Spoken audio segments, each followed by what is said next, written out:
গণভোটের রায় বাস্তবায়নে সরকার কোনো উদ্যোগ নেয়নি বলে অভিযোগ করেছেন জামায়াতে ইসলামীর সেক্রেটারি জেনারেল অধ্যাপক মিয়া গোলাম পরোয়ার। তার দাবি, সরকার গঠনের ৬ মাস পার হলেও গণভোটের রায় বাস্তবায়নে কার্যকর কোনো পদক্ষেপ নেয়নি সরকার। দুপুরে মগবাজারে জামায়াতের কার্যালয়ে আগামী ৫ সেপ্টেম্বরের লং মার্চ কর্মসূচি ঘোষণার ব্রিফিংয়ে তিনি বলেন, সংবিধান সংস্কার পরিষদ গঠন না করে জনগণের মতামত উপেক্ষা করা হচ্ছে। দর্শক, এ বিষয়ে আরো জানাচ্ছেন সিফাত ফারুকী। লং মার্চ প্রোগ্রাম ঘোষিত হয়েছে, সেটা ৫ তারিখ প্রথম গণভোটের রায় বাস্তবায়ন সহ আরো ৫টি দাবি সামনে রেখে রাজপথে নামার ঘোষণা দিয়েছে জামাত নেতৃত্বাধীন ১১ দলীয় ঐক্য। সেক্রেটারি জেনারেলকে সাংবাদিকদের দৃশ্যে লং মার্চকে সামনে রেখে এ লক্ষ্যে আগামী ৫ সেপ্টেম্বর রাজধানীর মতিঝিলে শাপলা চত্বর থেকে শুরু হবে তাদের লং মার্চ। চট্টগ্রামের লালদিঘিতে গিয়ে শেষ হবে কর্মসূচি। লং মার্চের কর্মসূচি ঘোষণার ব্রিফিংয়ে জামাতের সেক্রেটারি জেনারেল মিয়া গোলাম পরোয়ার বলেন, সরকার গঠনের ৬ মাস পার হলেও জনগণের দেয়া গণভোটের রায় বাস্তবায়নে কোনো কার্যকর উদ্যোগ নেওয়া হয়নি।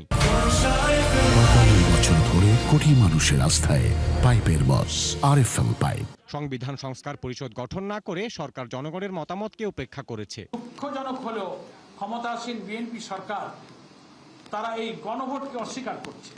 তারা এটাকে সংবিধান বিরোধী বলছে। তারপরে সংবিধান সংস্কার পরিষদের শপথ নেওয়ার বিধান সংবিধানে নাই।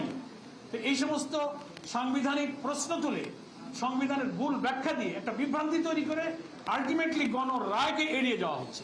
জুলাই হত্যাকাণ্ডের বিচার, চলমান গ্যাস ও বিদ্যুৎ সংকটের সমাধান, আইন শৃঙ্খলা পরিস্থিতির উন্নতি, সরকারি সব পর্যায়ে দলীয়করণ বন্ধ এবং নিত্যপণ্যের ঊর্ধ্বগতি নিয়ন্ত্রণ সহ ৫ দাবিতে এই লং মার্চ সফল করার আহ্বান জানান তিনি। গণভোটের গণরায় বাস্তবায়ন, এটা আমাদের প্রথম দাবি। ২ হচ্ছে জুলাই গণহত্যার বিচার।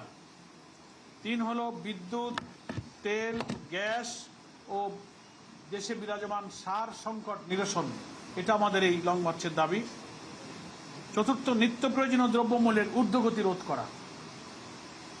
৫ম, ভেঙে পড়া অবনতিশীল আইন শৃঙ্খলা পরিস্থিতির উন্নয়ন করা। ৬ হলো সংকীর্ণ দলীয়করণের প্রতিবাদ এবং এটা বন্ধ করা। তবে গণভোটের রায় বাস্তবায়নের দাবিকে লং মার্চের প্রধান রাজনৈতিক বার্তা হিসেবে সামনে রাখতে চাই ১১ দলীয় ঐক্য। এখনো চাই যে পার্লামেন্টে একটা নিষ্পত্তি হোক। সিফাত ফারুকী, ৭১, ঢাকা।